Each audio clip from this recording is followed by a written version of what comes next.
si já propõe um diálogo, né? É um diálogo que nós, psicanalistas, precisamos ter com a sociedade, com a influência dos estudos de gênero e da teoria queer na nossa sociedade e que questionam hoje as identidades sexuais, né? A psicanálise tem seus conceitos, trabalha com conceitos próprios, né? Como as identificações, o édipo, o desejo do outro e algumas coisas que já foram colocadas na mesa anterior.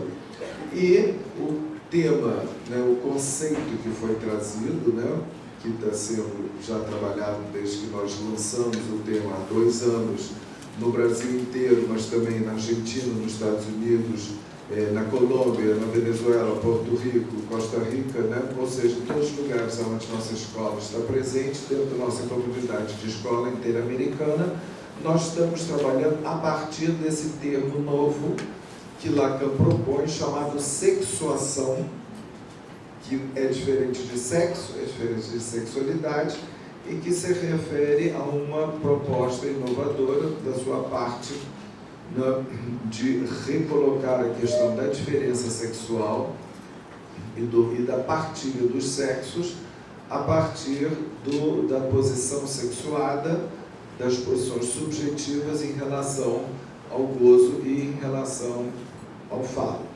né? Que é um termo muito próprio, é um conceito, né?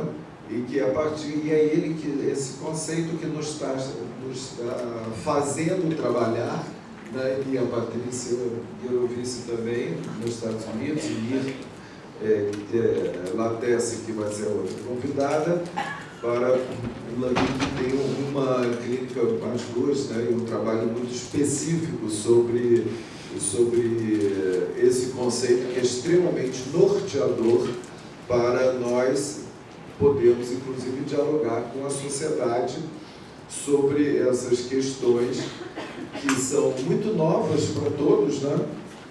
E que eu diria que não tem volta, porque nós entramos na era trans, e que é uma era de transformações, principalmente em relação ao sexo, à sexualidade e à política e a muitas outras coisas, né, que eu não vou desenvolver aqui, mas em que nós temos que estar à altura dessa era trans, que está apenas se iniciando e que não temos ideia das consequências que terão, né?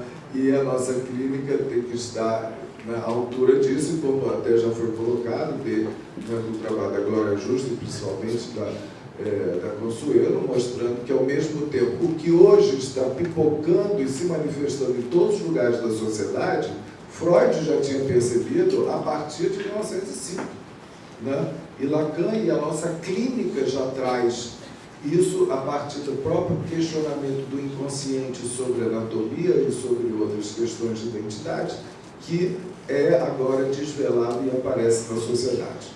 A confusão entre corpo e significante, órgano e significante, eu acho que pode se interpretar hoje na minha clínica como uma confusão entre corpo e significante. Onde o significante, às vezes, tem que encontrar metáforas ou uma suplementação com o sintoma.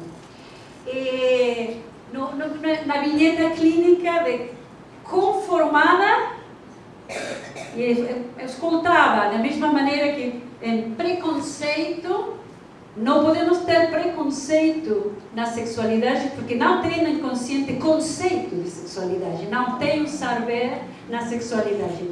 Então, se temos preconceitos, é um síntoma, não um sintoma, desafortunadamente. Então, a ideia de alguém que é conformado me fez pensar na formação, conformado, formado com quê? E também a ideia, se nesse caso da vinheta clínica, é um caso onde a conformação se tem um elemento de insatisfação. Aquele que se conforma aceita uma falta. Então,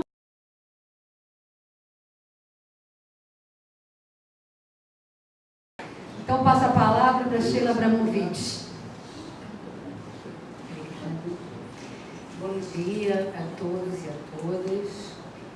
Eu entendi, né, que o Florilégio era para fazer uma coletânea do que nós estamos estudando, nós viemos estudando, né, já há muito tempo, né, sobre o tema, e um popurrí, né, do que pretendemos, né, apresentar, né, no nosso encontro, seminário Sexuação e Identidade.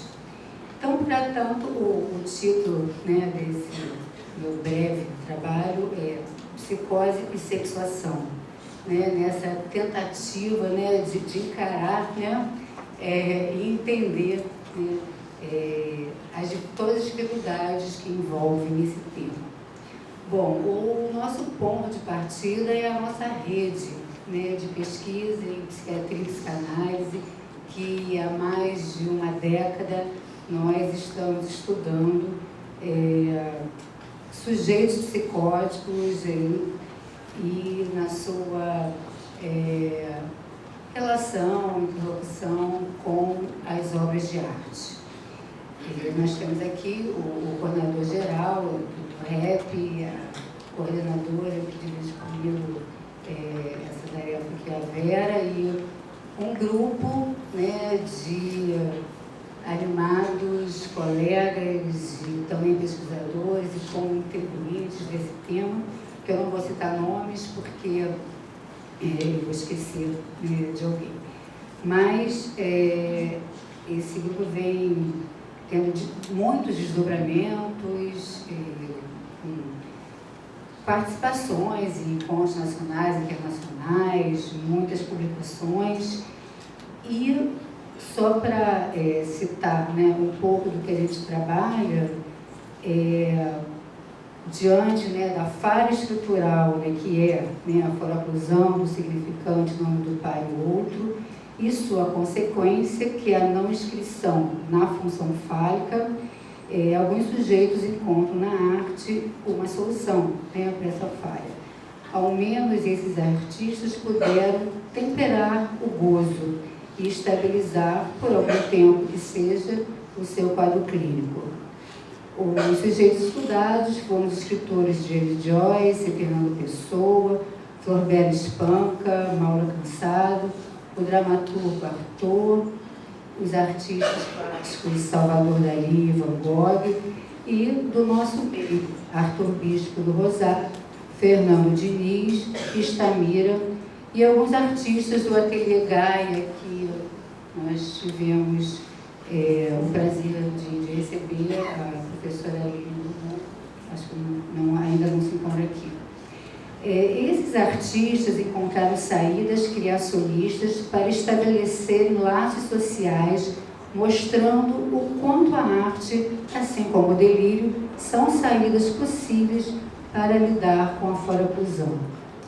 Desdobrando esta pesquisa em novas questões, foi a partir da arte, como uma modalidade de gozo, que chegamos à seguinte pergunta: como é que o psicótico se coloca na partilha dos sexos? Ele é homem ou ele é mulher? Tomamos como referência a solução criada pelo presidente Schreber, descrita no texto de Freud, de como seria bom ser uma mulher e submeter-se ao ato da cópula, para entender um pouco sobre a sexualidade dos psicóticos. Iniciamos esse desafio com um aforismo de Lacan, encontrado no Seminário 20, que diz: quem quer que seja ser falante se inscreve de um lado ou de outro das fórmulas quânticas da sexuação, como homem ou como mulher. Mas e o psicótico?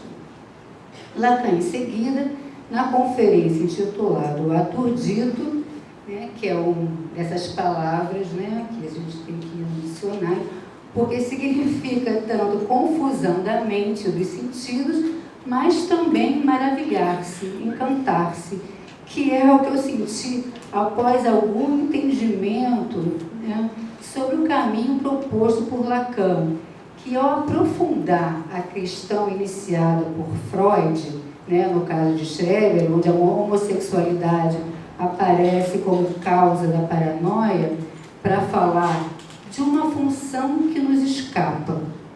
Ele inscreve a psicose de Schreber em outra função, não na fálica, na posição masculina e nem na não toda fálica, como na feminina.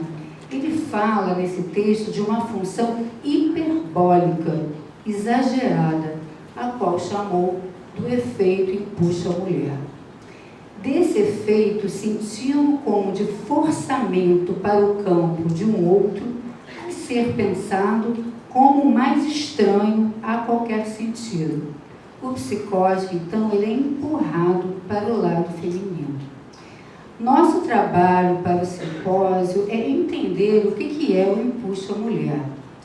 Dentre os autores estudados, eu trago aqui a Geneviève Morel, no seu livro Sexuação e Psicose, que é um livro de 1997, quer dizer, 20 anos, né?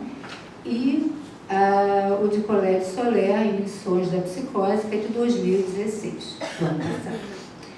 Bom, o primeiro, né, o que nós tomamos como importante, né, nessa orientação, é que ela apresenta a sexuação por meio de uma lógica em 3 tempos. O primeiro tempo seria o da diferença natural entre os sexos, né? Quando a criança repara, né, que tem pequenos sujeitinhos que têm um órgão, né? E a menina ou menino, né, um tem de um jeito, o outro tem de outro jeito. No tempo número 2, né, o segundo tempo, ela fala que é o tempo do discurso sexual. E no terceiro tempo é o da escolha do sexo pelo sujeito, a sexuação propriamente dita. Esse terceiro tempo, nós vamos ver que é uma tarefa impossível para o psicótico. Então, esse primeiro tempo é um tempo mítico, o momento dessa percepção da diferença anatômica entre os sexos. O segundo tempo é o da interpretação sobre o anatômico dado pelo outro. É menino, é menina. Sendo menino, é portador do pênis, da virilidade, capaz de ser homem. Já como menina, é sinônimo de falta, privação, feminilidade, enigma. De forma natural. Se as suas compreensões se conformam, e abro aspas, né? Se as suas compreensões se conformam uma a outra, o seu casamento dura até a morte. Um dos ideais da cultura tupinambá consistia no desejo de ter muitos filhos. A união dos clãs e o prestígio dependiam da prole extensa. Vocês não têm ideia de quantos eles eram antes do massacre dos portugueses.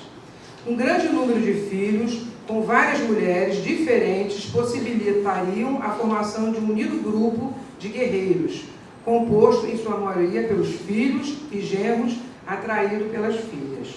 Bom, terminando. Dessa forma, um chefe chamado Ruba tornava-se líder de seu próprio grupo e senhor de sua própria taba.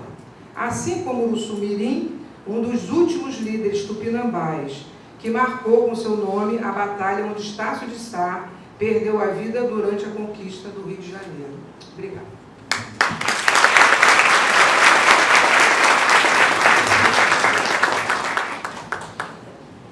Obrigada pela sua pontuação sobre os tupinambás. E agora, então, eu passo a palavra para Glória Justo.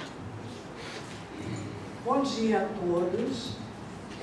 Inicialmente, eu queria dizer que eu e Consuelo, que vai falar depois, nós coordenamos a rede de psicanálise com crianças aqui na Barra, do Michê, e eu escolhi o meu florilégio para falar o seguinte: a psicanálise de Freud e Lacan põe em relevo a singularidade das sexualidades. No início do século XX, a Revolução Freudiana eclode em 1905 com o artigo 3 ensaios sobre a teoria da sexualidade. A psicanálise se apresenta como um novo campo do saber ao trazer a abordagem psíquica da sexualidade, abrangendo toda a vida dos seres humanos, e que não se esgota na reprodução.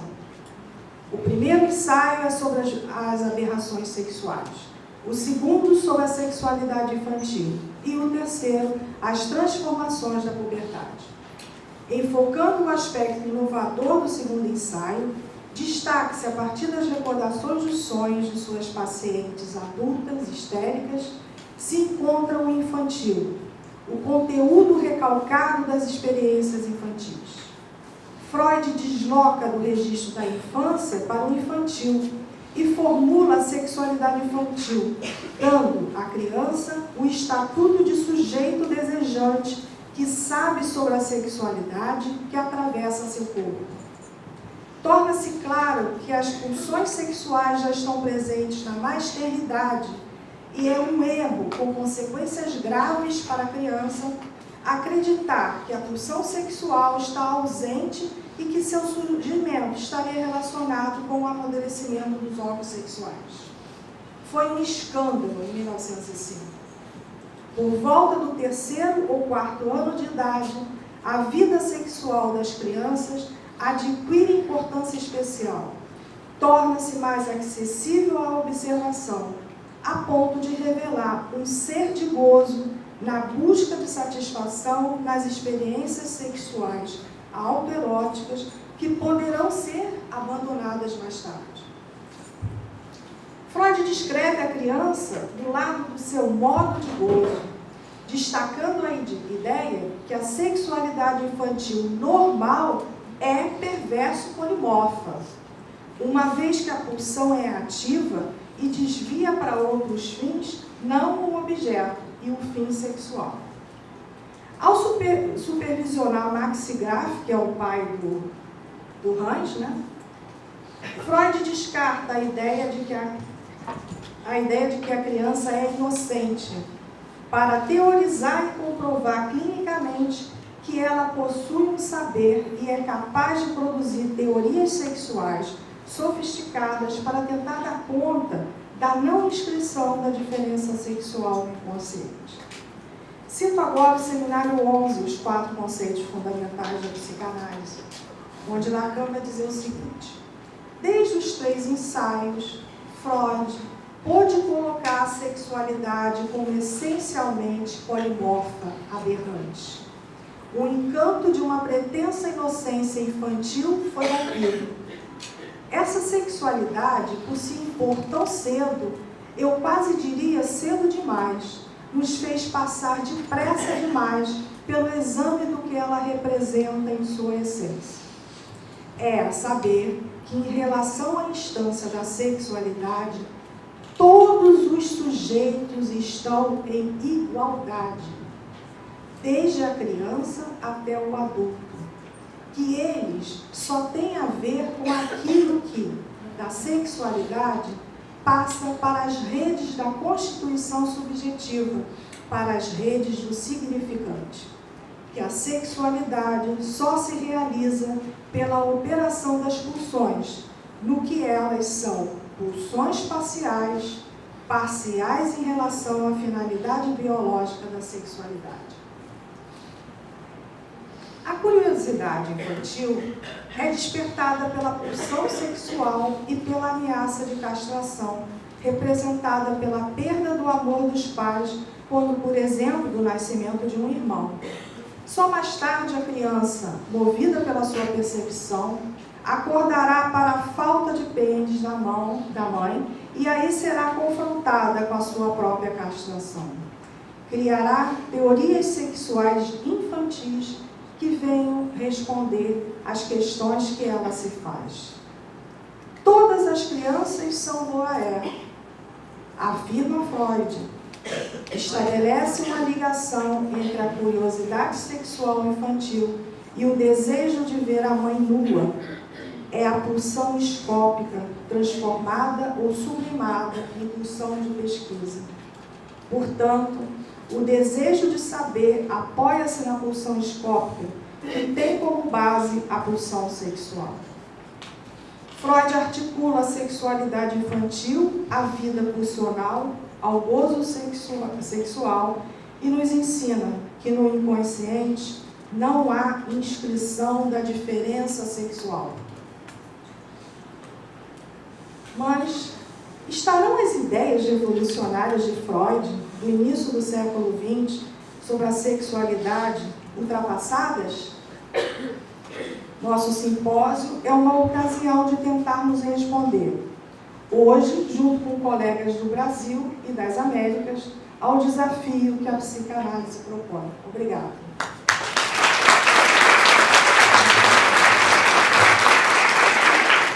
Obrigada, Glória, por retornar aí. Freud, né? Nosso queridinho. Sempre Freud. E eu vou agradecer às colegas pelos belos trabalhos, né, que nos instigaram aqui a iniciar, assim, com chave de ouro, esse seminário nessa manhã de sábado. E eu agradeço. Obrigada a todos.